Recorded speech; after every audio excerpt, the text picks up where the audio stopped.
You're listening to Adesope Live.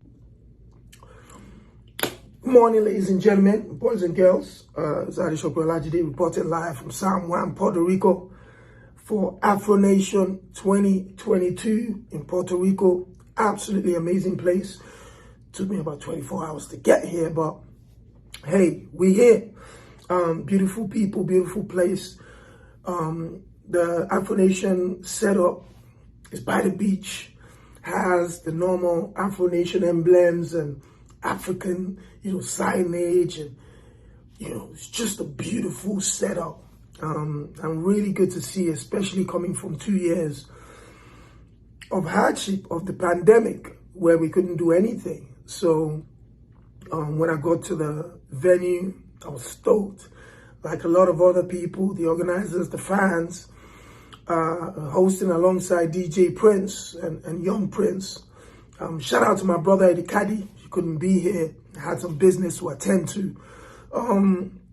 But yeah, the first news of the day was the sad news that the African giant Burna Boy had pulled out. Devastating for the fans, devastating for the organizers, and I'm sure devastating for Burna Boy.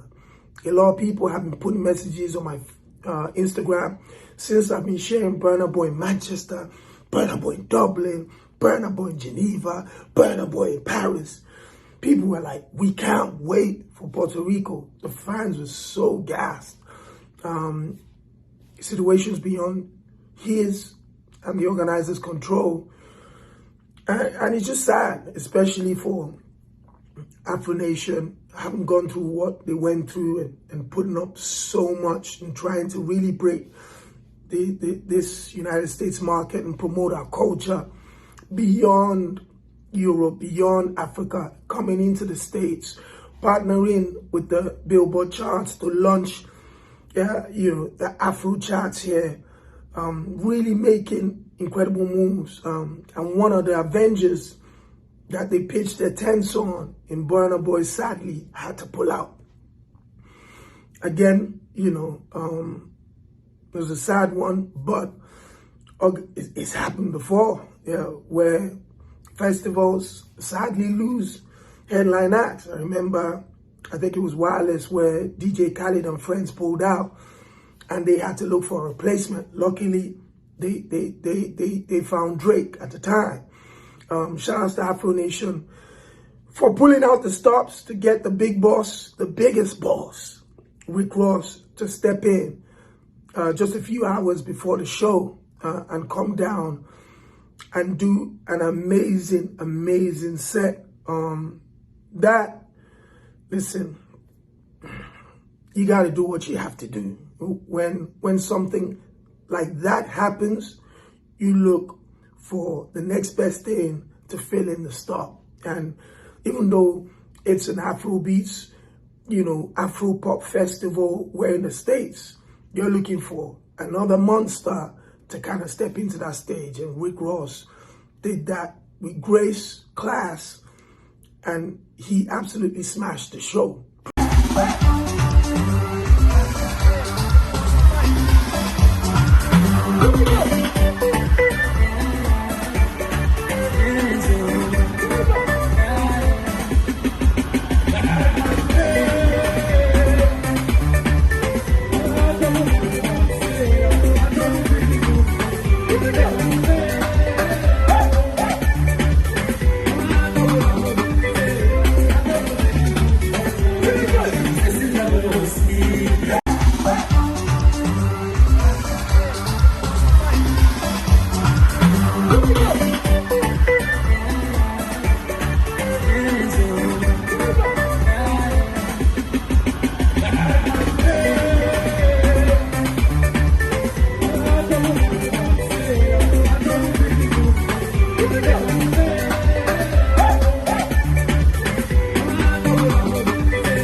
Plus, he was looking slim too. I'm not even gonna lie.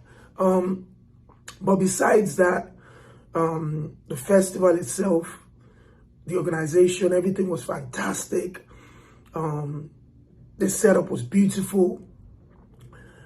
Eddie Kenzo kicked the show off. Apart from, DJs warming up the crowd, Eddie Kenzo represented Uganda, stepped in, did his thing.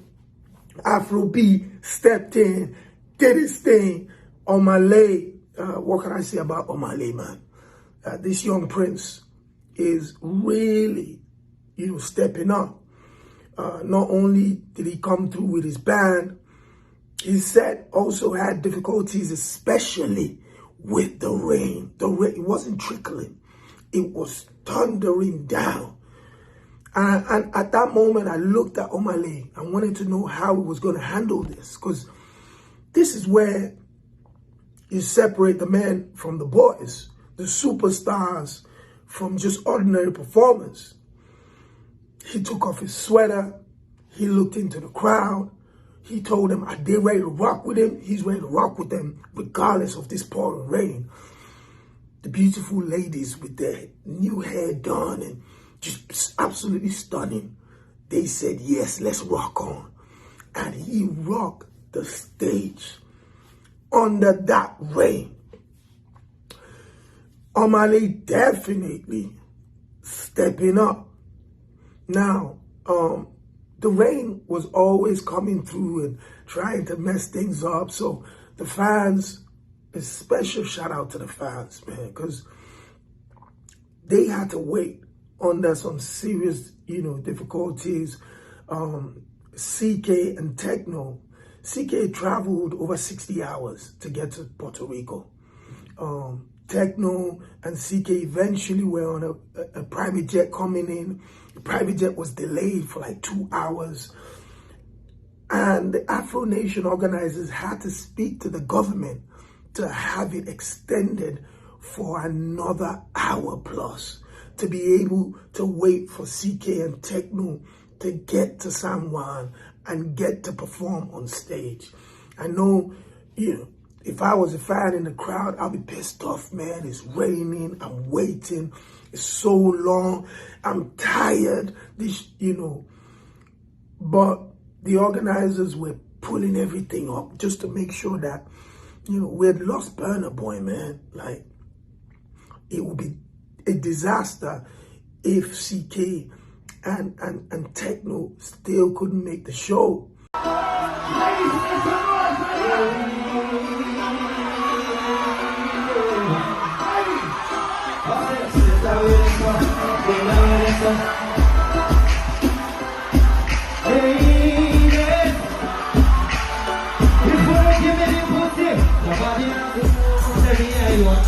Nobody now before you are giving up.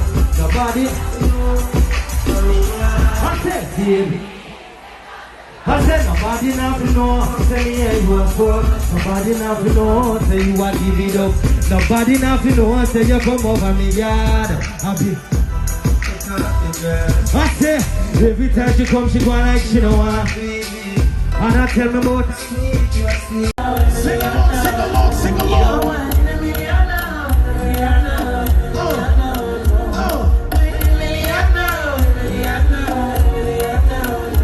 Put your hands in the air for ckay! ckay! I say, ckay, my brother, we're ready for you. Puerto Rico makes it good!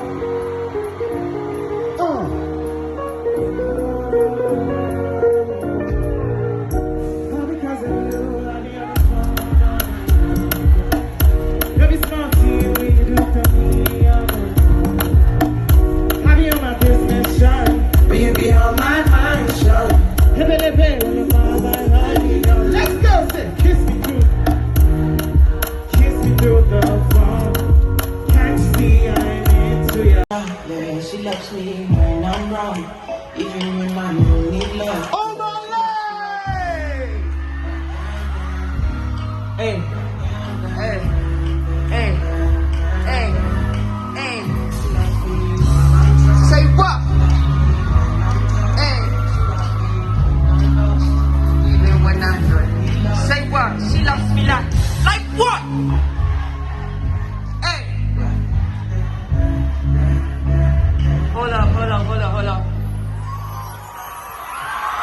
Is that omah?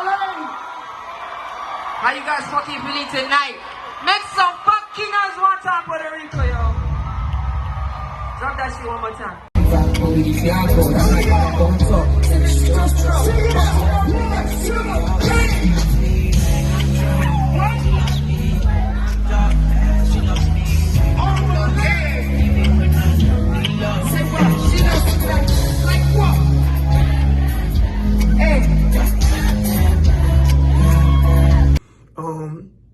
Even though it really had nothing to do with the organizers and stuff, but they were just like holding on to make sure that these guys could perform and get the fans a show.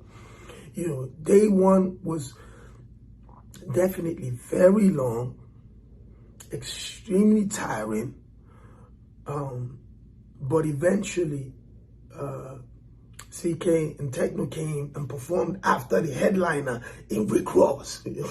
That shows you, you know, how much we had to stretch the show, man. The fans deserve a special shout out for day one. They held it down. They were excited. They were partying. They were energetic. They were responsive. You know, they knew that they had come here for a fantastic day. And even though we lost Burna Boy, and even though we had to stretch the show for hours, I'm talking hours, you can hear it in my voice, like hours, they still waited to see some of their superstars perform. Today, day two, I believe is going to be absolutely different. I know a lot of the superstars are in the building already. And hopefully things is going to run, you know, the way it's supposed to run, you know. A quick message to our African brothers and sisters and performers. Internationally, in Europe and America, we need to be on time. We need to prepare ahead, well ahead of days like this, and make sure and have some extra hours and days in case there's something that changes. We're trying to attack international markets, promoting African culture, creating platforms for artists to really shine and carry this genre, this amazing genre, you know, and audience and industry along. We're going to need those that have the opportunity, those that are called first to step up and be on time and play their part. If people aren't playing their parts, the culture loses, the fans lose out, and the organizations and festivals, they lose badly. Afronation, sadly, because of, you know, the pandemic, they had the serious challenges that they dealt with, you know, social media and stuff like that.